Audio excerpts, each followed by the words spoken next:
I was supposed to die and she left me for my best friend. But when I started to live again, she came crawling back, with a lie that changed everything. I never imagined I'd be sitting here sharing my story like this, but life has a way of knocking the wind out of you when you least expect it. My name's Mark, I'm 45 and my wife Rachel is 40. We've been together for 17 years and we've got 2 incredible kids. On the surface, our life looked like the kind people dream of. But lately, everything's unraveled in ways I never saw coming. A few months back, I started feeling completely drained, more than just the usual end-of-the-day fatigue.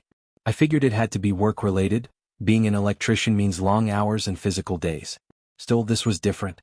The fatigue was constant, and strange bruises started appearing out of nowhere, taking forever to heal. Eventually, I forced myself to see a doctor, thinking it might be something like low iron or maybe just burnout. But it turned out to be much worse. Stage 4 cancer. Terminal. When the doctor gave us the diagnosis, everything around me seemed to blur. I couldn't think. It felt like the ground had been ripped out from under me. Rachel was there, sitting beside me. She cried, held onto my hand and said we'd go through this together, that we'd figure it out. I clung to those words because I needed to believe in them. I needed to believe in her. But soon after that, things started to shift. Rachel began to feel distant, like she was somewhere else even when she was in the room. At first, I thought she was just dealing with the shock in her own way. I didn't want to overwhelm her, so I gave her space, thinking she needed time to sort through everything. What I didn't realize was that she was sorting through something entirely different, something I never could have prepared for. At the beginning, I didn't think much of it. Rachel had always been the resilient type, someone who needed her own space when life got overwhelming. So when she began staying out more in the evenings, I assumed that was just her way of managing the weight of everything we were facing. She'd say she was catching up with friends or tied up with extra hours at work. I didn't question it. I was too exhausted from all the hospital visits and treatments that were slowly stripping me of my strength. But then I started picking up on small, unsettling changes. She began dodging eye contact whenever we tried to talk about what lay ahead. Her smiles felt rehearsed, and her gaze often drifted somewhere far away, like she wasn't really present. At first, I chalked it up to the emotional strain we were both under. After all, this wasn't just hard on me, it was tearing both of us apart in different ways. I told myself not to read into it too much. Still, things kept piling up. Her phone became almost an extension of her hand, buzzing with messages she never mentioned. I'd never been the type to invade her privacy, we'd always had that unspoken trust. But something about her demeanor started to eat at me. Whenever I asked how her day went, the answers were vague, like she was just trying to get through the conversation. And when I checked in on how she was really feeling, she'd give a quick, "It's just a lot," and steer the conversation somewhere else. I wish I'd dug deeper. I wish I had been brave enough to ask the hard questions instead of avoiding them. But honestly, I wasn't sure I could take on another fight. My body was already waging a war inside me, and the thought of possibly having to fight for her, for us, just felt like too much. Deep down, though, I knew something wasn't right. And I hate that I ignored that feeling out of fear. Everything fell apart on a Thursday afternoon. I'd been feeling particularly awful that day, just drained beyond anything I'd felt before, so I left my checkup early and headed home, hoping to get some rest. As I pulled into the driveway, I noticed a car I didn't recognize parked outside. My first instinct was that it belonged to one of Rachel's friends, maybe someone stopping by to check in on her. I didn't think twice about it, but the moment I stepped inside, something felt off. The kind of stillness that doesn't feel peaceful. It felt heavy. Wrong. I called out for Rachel, half expecting to hear her footsteps coming from upstairs. Nothing. The silence was loud and my heart started to race. I tried to convince myself it was nothing, just my mind playing tricks on me. But then I heard voices, low, hushed, from the living room. And that's when I saw them. Rachel and my closest friend, Mike, sitting way too close on the couch. They were deep in conversation, faces turned toward each other in a way that made my stomach turn. They didn't even notice me at first. I stood there in the hallway, heart in my throat, watching as Rachel reached out and gently placed her hand on his. It wasn't just a friendly gesture, it was something else entirely. The look in her eyes, it wasn't meant for me. It was meant for him. For a moment, everything around me just stopped. I felt like I couldn't breathe. Mike was the first to notice me. His face drained of all color, and Rachel leapt up like she'd been caught sneaking out past curfew. "Mark, it's not what you think," she blurted out, her voice trembling. But her eyes told a different story, wide with panic, heavy with guilt. And suddenly, the truth was right there in front of me. The 2 people I trusted most, right there in our home while I was out trying to stay alive. Maybe they'd tell themselves it started as comfort, that they leaned on each other because things were hard. But in that moment none of it mattered. Whatever it was between them, it didn't belong in my house. It didn't belong in my life. And yet there it was. I stood frozen, unable to get a single word out. My chest felt tight, like I couldn't catch my breath, like the air had been sucked out of the room. Rachel moved toward me, hands reaching out as if somehow touching me would undo what I'd just witnessed. "Mark, please, it's not what it looks like," she whispered, her voice shaking. But there was no real conviction behind her words, just panic. I turned my eyes to Mike, who was still sitting on the couch like a statue, unable to look me in the eye. This was the same guy who'd been my rock through thick and thin, college roommates, my best man, someone who held my newborn son with tears in his eyes. And now he was sitting in my living room like a stranger. The betrayal hit so hard it left me dizzy. "Mike," I choked out, barely able to speak through the lump in my throat, "what are you even doing here?" He finally looked at me, face flushed and full of shame. "Mark, he started, but his voice trailed off. There were no words that could explain this. "Say it," I snapped, my grief boiling into rage. "Go ahead and tell me what the hell is going on." Rachel stepped between us, like she was ready to stop pretending. Her tone shifted, firmer now, like she'd made peace with crossing the line. "Mark, we didn't plan this. It wasn't supposed to happen. But with everything going on, with your diagnosis, with how far apart we felt, it just happened." Her voice cracked, but I barely heard her. Everything she said was drowned out by the sound of my heart breaking. I felt like a shell of myself, already worn down by the cancer and now completely hollow. I wanted to scream, to throw him out, to break something. But instead I stood there staring, overwhelmed by the silence of betrayal. "So that's it," I finally said, my voice low and trembling, barely holding back the fury. "While I'm fighting to stay alive, you two are what? Comforting each other. That's what you're calling this?" They didn't respond. Rachel started crying, but her tears felt meaningless now. Mike just stared at the floor like he couldn't bear to look at me. "I need you both to leave," I said, barely louder than a whisper, but the fire in my words was unmistakable. "Right now." Rachel opened her mouth, maybe to explain, maybe to beg, but I shot her a look that stopped her cold. "Just go," I said again, and that time it felt final. The words crushed me, but I meant every one. Rachel stared at me like she couldn't believe I'd actually said it, as if being asked to leave was somehow more shocking than what she had done. But I couldn't meet her eyes anymore. I turned away, and for a second I thought I might collapse right there in the hallway. My legs felt unsteady, my body heavy. Mike stood slowly, still avoiding my gaze, looking like he wanted to vanish into the floor. "I'm sorry, Mark," he muttered, barely loud enough to hear. But by then it didn't mean a thing. His apology floated in the air, hollow and too late. They both hesitated, frozen in the mess they created, unsure of how to walk out of the home they had helped destroy. Rachel opened her mouth like she was going to try again, maybe to explain, maybe to defend herself, but I stopped her with a glance. I didn't have anything left to give, not a word, not an ounce of patience.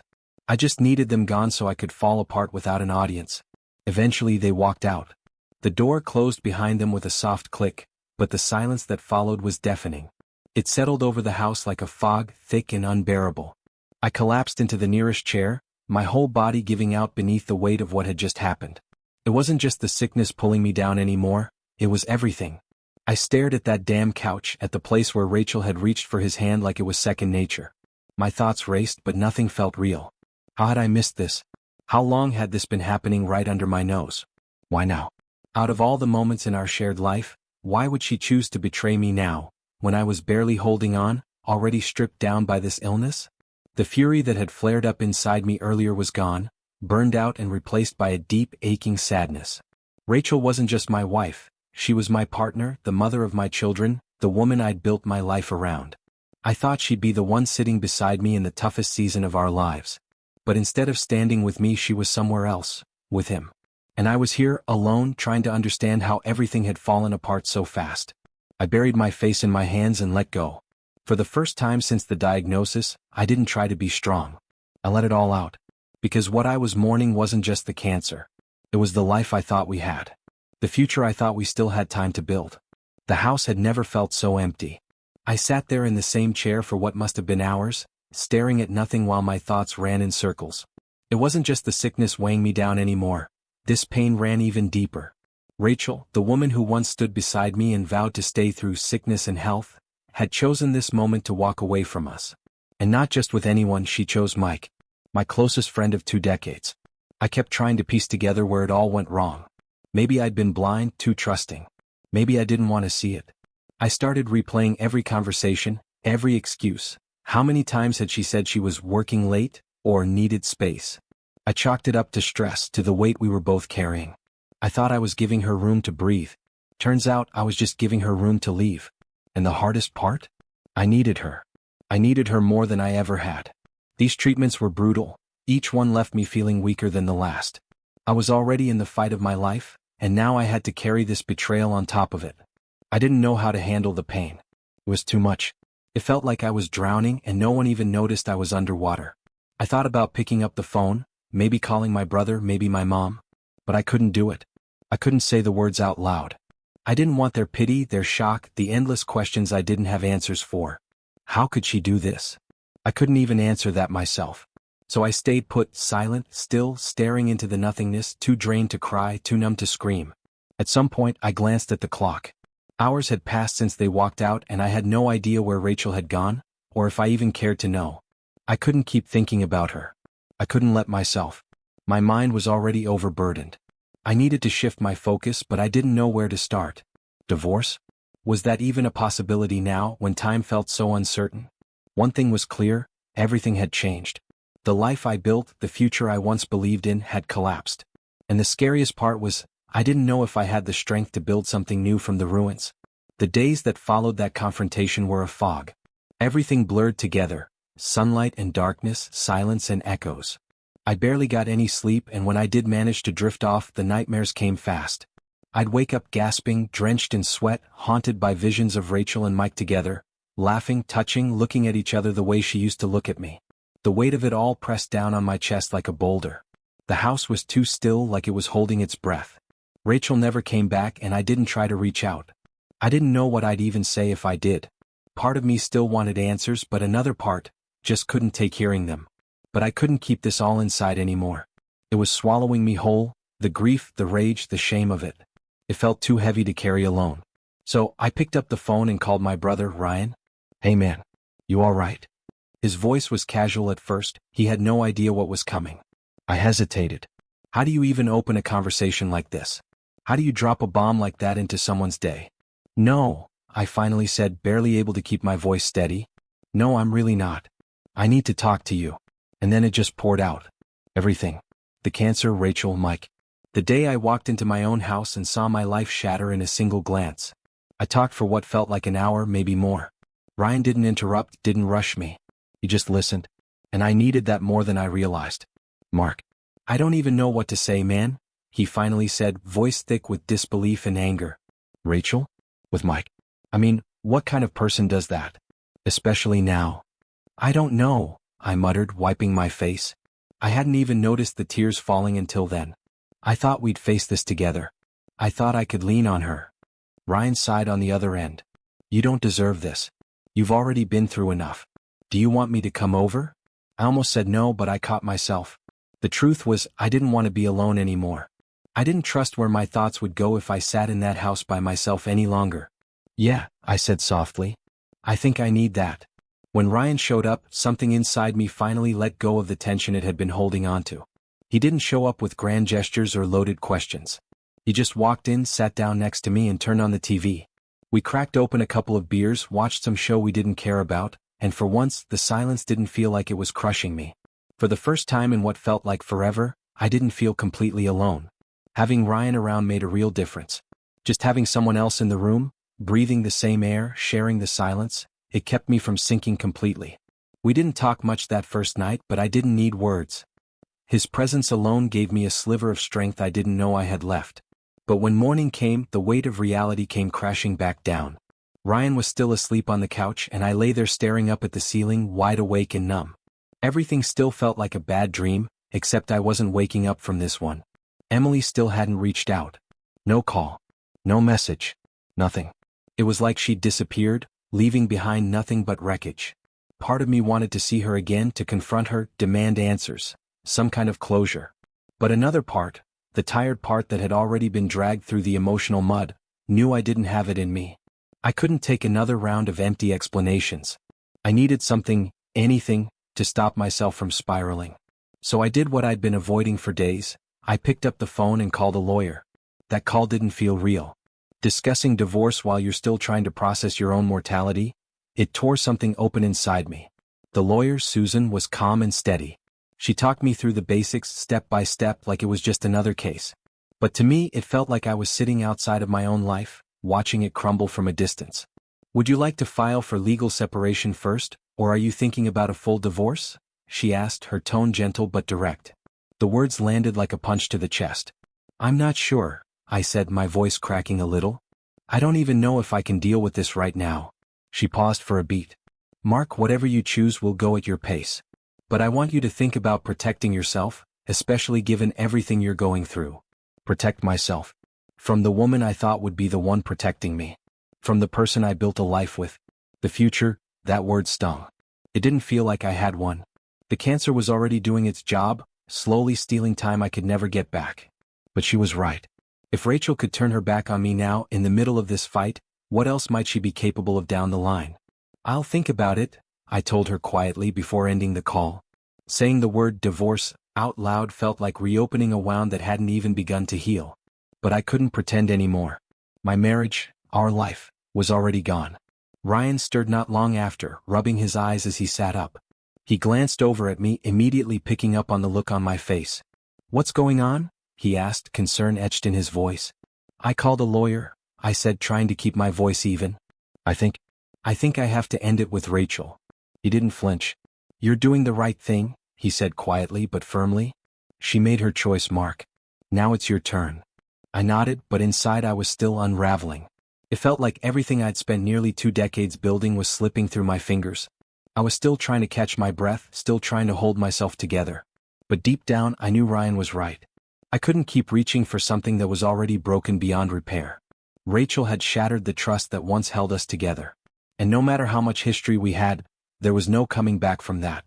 A few days passed in silence before Rachel finally reached out. Just a simple text asking if we could talk. Part of me wanted to ignore it, to let her sit in that silence and feel the weight of everything she'd done. But deep down, I knew a conversation had to happen. We couldn't just leave it hanging, pretending it hadn't shattered us both. We agreed to meet at the house. Ryan offered to stay to have my back, but I told him I needed to face this on my own. I didn't feel ready, but I knew I couldn't keep running from it. When Rachel walked through the door, she looked different. Smaller somehow. Her face was drawn, her eyes heavy with guilt. She sat across from me at the kitchen table, the space between us feeling like miles. For a long time, neither of us said a word. We just sat there like strangers in a place that used to be our home. Then she spoke. Mark, I'm sorry. I almost laughed. The words landed like a paper cut, sharp but shallow. Sorry? I said, my voice cold and flat. Sorry for what exactly, Rachel? For cheating? For lying? For walking away when I needed you more than ever? Which part are you apologizing for? She flinched but didn't argue. I never wanted this. I never meant for it to happen, she said, barely above a whisper. I don't even know how we ended up here. Really? I replied, leaning forward. You don't know how we got here? I'll tell you. I'm dying, Rachel. I'm literally fighting for my life, and instead of standing by me, your husband, you turned to Mike. My best friend. That's how we got here. Tears filled her eyes, but I had nothing left in me to feel sorry about it. I didn't mean for it to go this far, she murmured. It was the diagnosis, everything just got so heavy. I didn't know how to cope. So you ran to him? I snapped, my voice rising. You ran to the one person who should have had my back just as much as you did? That's how you handled the fear. It wasn't like that, she said, staring at the table. Mike was just there. I felt lost and... He made you feel better, huh? I cut her off. He made things easier while I was throwing up after chemo, watching my strength drain out of me day after day? That's what he gave you? Relief. She was crying openly now, but I was too far gone to reach for her this time. I'd wiped her tears for years, held her through breakdowns, lifted her up when she couldn't find her own footing. But this? I couldn't do it. Not anymore. I'm filing for divorce, I said, each word like a stone dropping into the quiet. Her head jerked up, her face pale. Mark, no, please, she whispered. We can work through this. We can fix it. I pulled back as she reached for my hand. There's nothing left to fix, I said. My voice was level, but my chest felt like it was caving in. You made your choice. You tore this apart. She sobbed harder, completely unraveling in front of me. And the worst part? It still hurt. Even after everything, part of me still wanted to believe we could find a way back. But I knew we couldn't. That part of our story was gone. I'll always care about you, I added, my voice softening despite myself. But I can't forgive this. I won't.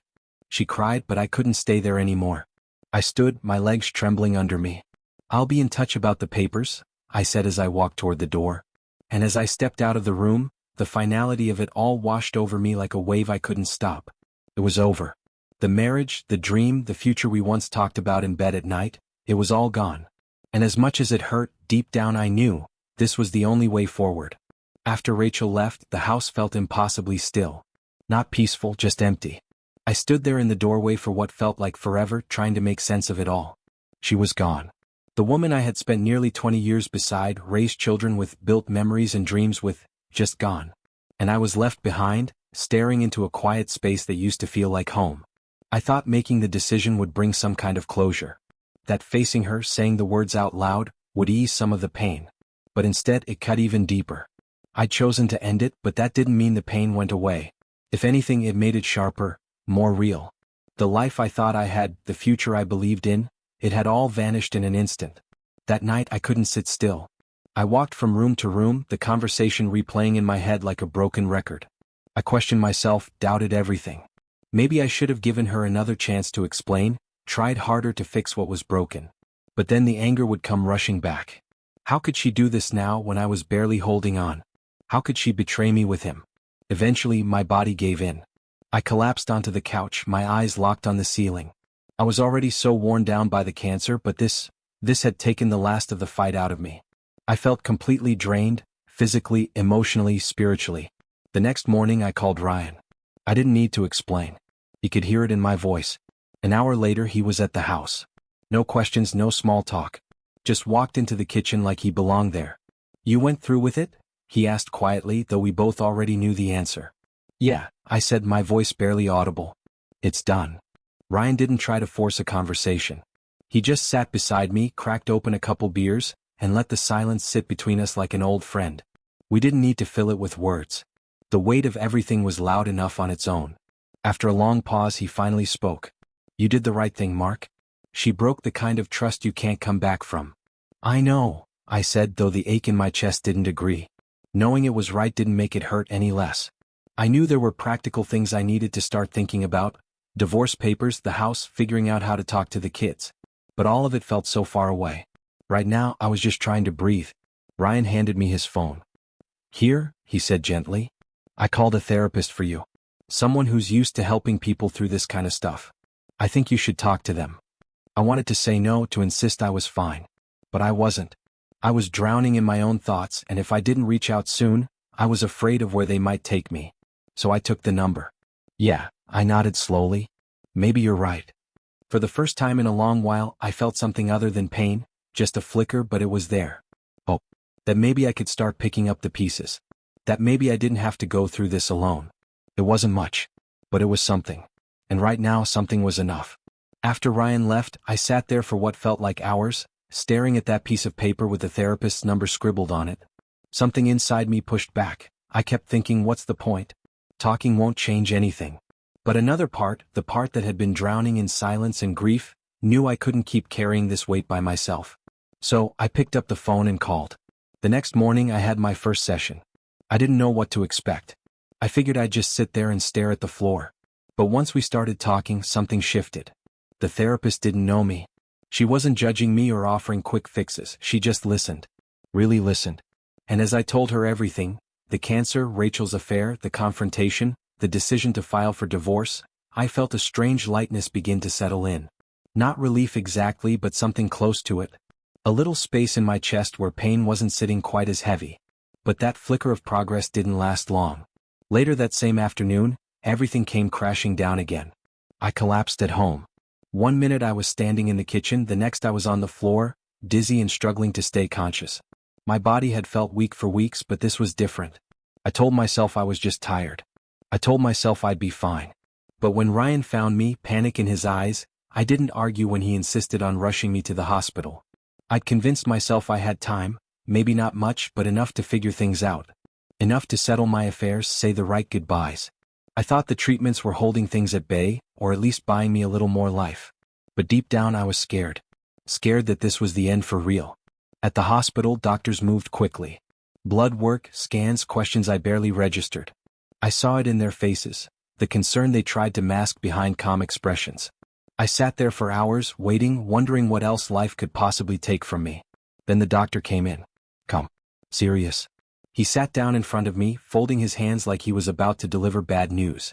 I braced myself. Mark, he said gently, we need to talk about your condition. My heart dropped. This was it. I was about to hear the final verdict. I prepared myself to hear the worst. But then, everything changed. Your latest tests show something we didn't expect, he said. Your cancer isn't as advanced as we initially believed. In fact, if we shift to a more aggressive treatment plan, there's a real possibility we can get it into remission. I couldn't speak. Couldn't move. Remission? After months of living like I was already dying, mourning my life, watching everything I loved slip away, and now he was telling me I might survive? My voice was barely a whisper.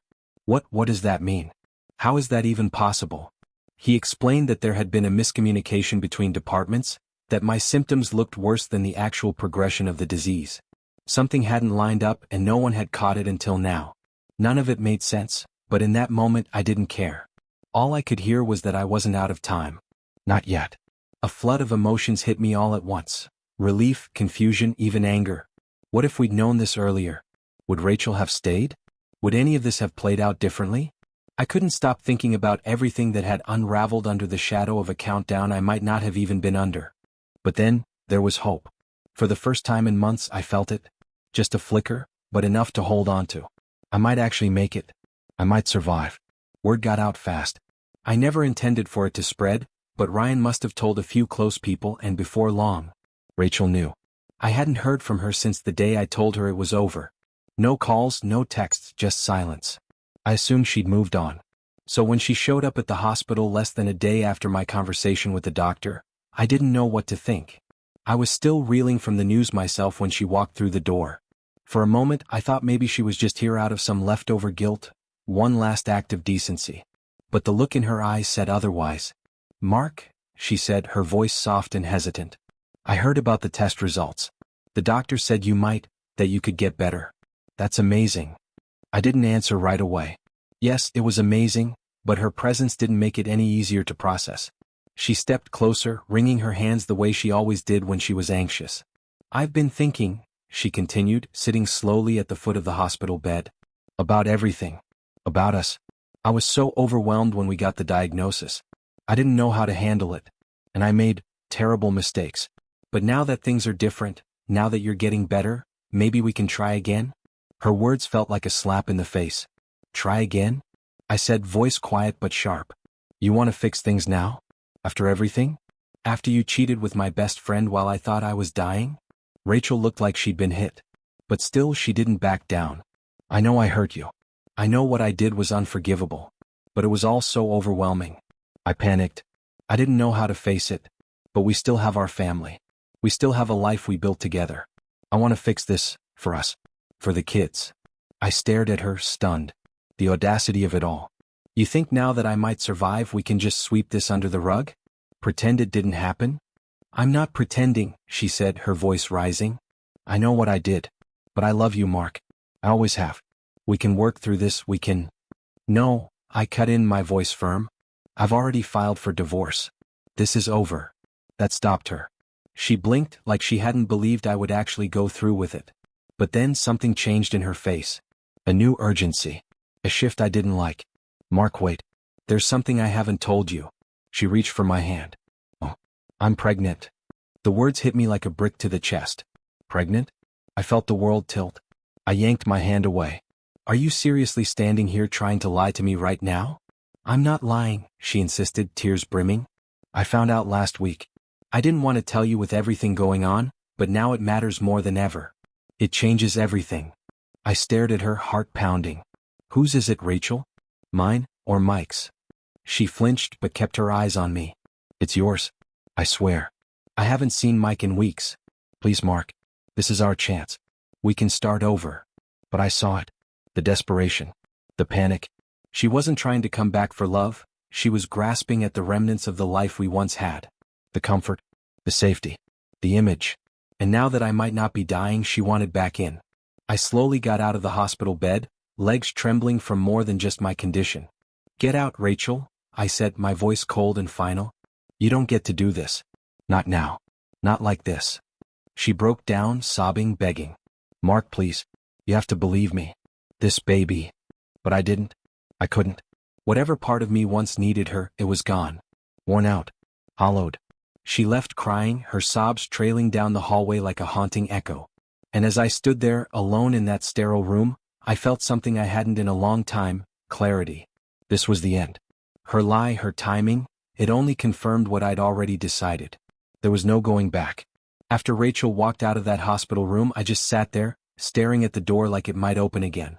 The weight of her lie, that cheap, desperate attempt to win me back with the idea of a baby, hung in the air like a thick fog.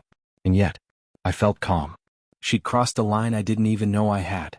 Faking something so sacred, so life-altering, just to manipulate me into staying. That was it. That was the last straw. Any lingering doubt I had vanished.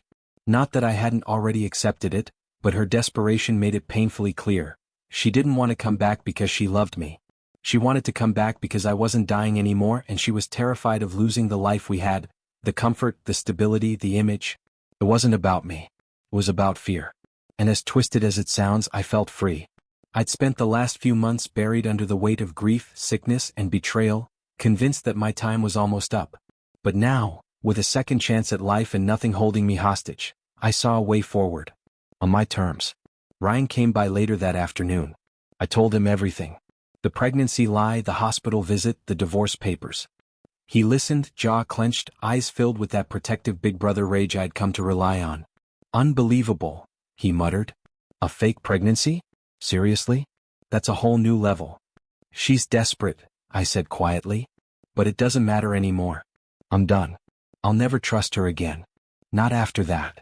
Ryan leaned back, shook his head, then looked at me. "So what now? What do you want to do with this second shot you've got?" It was a fair question.